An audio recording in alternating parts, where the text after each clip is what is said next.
Olá, irmãos, a paz do Senhor Jesus, tudo bem com vocês? Sempre essa frase, né, no começo dos vídeos. Que menina sem criatividade, essa irmã Mariana, hein?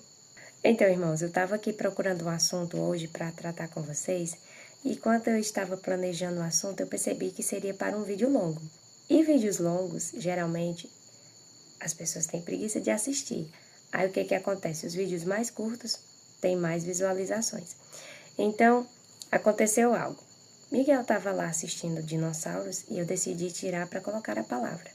Coloquei Daniel na cova dos leões, né, em desenho, para chamar a atenção dele, para ele prestar atenção ali e tal. E acabei ali encantada com aquele negócio e Deus falou comigo através daquilo e me veio um assunto aqui maravilhoso para tratar com vocês. Eu espero que vocês gostem. Eu vou ler, também vou ler só um versículo, né, porque texto também, quando a gente traz uma leitura mais extensa, tem gente que fica enjoado, né? Triste, mas acontece. Eu vou ler Daniel capítulo 6, apenas o verso 10, viu? O texto diz assim: Daniel, pois, quando soube que a escritura estava assinada, entrou em sua casa e em cima, no seu quarto, onde havia janelas abertas do lado de Jerusalém, 3 vezes por dia, se punha de joelhos e orava e dava graças diante do seu Deus, como costumava fazer. Então, irmãos, a grande maioria dos irmãos já conhecem essa história.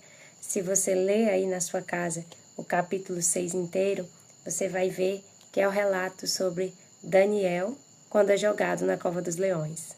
E o que é que acontece?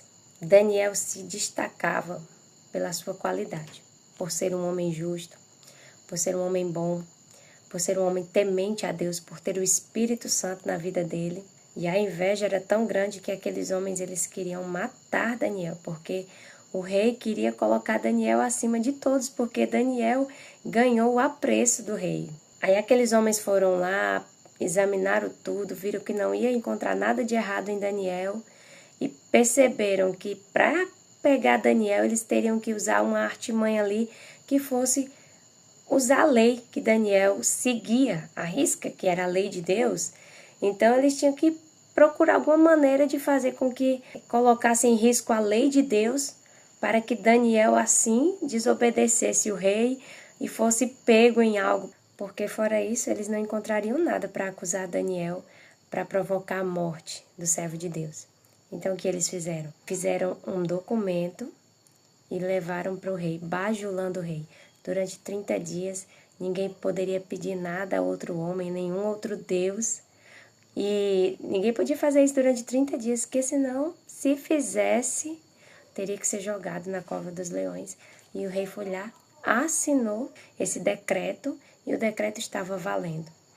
E Daniel, quando soube, foi fazer o que ele sempre fazia, era de costume, orar. E ali, as janelas abertas para Jerusalém. E eles de fora, observando, já estavam lá preparados para pegar Daniel no flagra e ali levar a acusação ao rei. E o que me chama a atenção aqui nessa história são as janelas abertas do quarto de Daniel. Daniel entrava no seu quarto para orar 3 vezes por dia. E aquelas janelas abertas, elas estavam dando a oportunidade de que as pessoas o observassem. Aqueles homens estavam ali preparados, observando por aquelas janelas. Daniel estava orando. E isso me lembra uma coisa que pode parecer que não tem nada a ver, mas você vai conseguir raciocinar comigo isso daqui, tá? Eu vou ler mais um texto aqui. Mais um texto, Mariana? Calma, gente. Só mais esse, tá? Só mais esse. Daniel, capítulo 11, versículo 31, diz assim, ó. Dele sairão forças que profanarão o santuário, a fortaleza nossa, e tirarão o sacrifício diário, estabelecendo a abominação desoladora. Eu vi uma interpretação aqui no YouTube sobre esse texto que eu achei que não tinha muita coerência. E o que acontece? Aqui a gente não precisa de muita teologia nem muita profundidade. Só numa questão de interpretação de texto para você perceber isso aqui. Tirar o sacrifício diário estabelecendo a abominação desoladora está falando sobre o anticristo, o chifre pequeno, o homem do pecado. Ele está tirando o sacrifício diário e estabelecendo a abominação desoladora. Veja que é a mesma situação aqui de Daniel. Daniel, ele clamava a Deus e ali veio um decreto onde não podia mais clamar a Deus, tinha que clamar ao rei. Então, assim, é um exemplo. Foi retirado o sacrifício diário, estabelecendo a abominação desoladora. Por quê?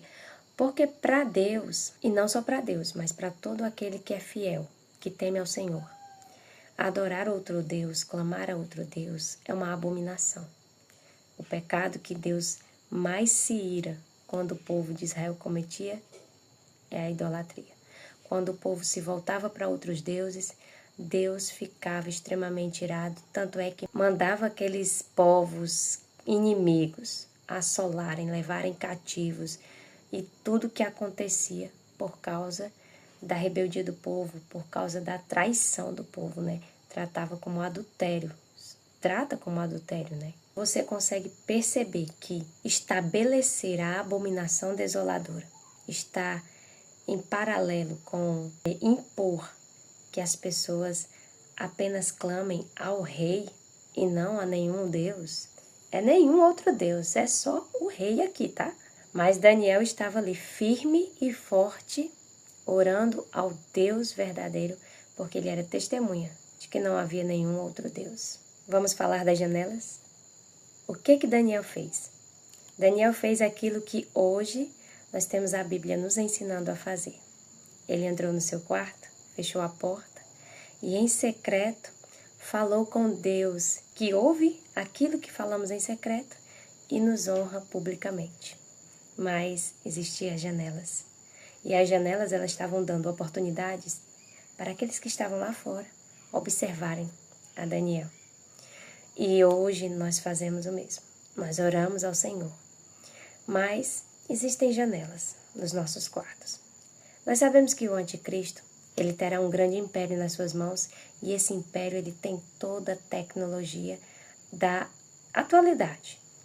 E isso aqui pode ser muito bem uma janela dentro do nosso quarto. A tecnologia é muito avançada. Um dia desses eu estava vendo a notícia de um aparelhozinho que colocado nas têmporas e ele poderia ler o pensamento. Imagine se um aparelhozinho daquele aqui vai ler seus pensamentos. O que pode estar contido num aparelho de smartphone, né? Nós sabemos que tem microfone, nós sabemos que é uma tecnologia avançadíssima. Então, gente, no outro vídeo eu falei sobre a questão da estátua de ouro de Nabucodonosor em relação ao que vai acontecer no tempo do fim com o império do anticristo. E da mesma forma, esse decreto que foi feito através de outro rei, agora não por seu próprio querer, ele foi induzido a fazer isso, mas também fica de figura sobre a questão do sacrifício que é retirado, né? É retirado os rituais cristãos para ser estabelecido uma abominação desoladora. Então, quando eu vi essa interpretação aqui na internet de que estabelecer a abominação desoladora, a pessoa estava considerando os atos cometidos contra a nação de Israel no mês 10 do ano de 2023. Não podemos usar algumas palavras, né, aqui, por questões de diretrizes, e eu sei que existem coisas que foram realmente muito feias, que são abomináveis, mas a questão aqui que eu interpreto é de acordo com o texto, porque o texto ele dá um entender de que é feita uma troca, é retirado o sacrifício diário e estabelecido a abominação desoladora. Então, eu vejo assim, como retirar um certo ritual cristão, um ritual religioso, e estabelecer outro tipo de ritual que vai ser considerado uma abominação para Deus. Realmente, pelo texto, eu consigo entender isso. E a questão das janelas é uma interpretação que eu tive baseada nas questões de análise do reino do anticristo, porque como o anticristo tem um império muito tecnológico, com inteligência artificial super avançada, então eu vejo que Deus deixou ali o destaque, né, das janelas abertas. Eu consegui perceber isso. Eu posso estar errada nas minhas análises, em tudo que eu falei com vocês, mas hoje, com o entendimento que eu tenho, eu acredito que essa interpretação ela está coerente. Então, eu queria que vocês deixassem nos comentários a opinião de vocês, se vocês acham que eu tô doida, que não tem nada a ver, mas vamos respeitando, a opinião uns dos outros, mas é direito nosso, discordar ou concordar. Então é isso que eu queria trazer para a meditação dos irmãos hoje. Espero que vocês possam estar meditando. E é isso. Até a próxima.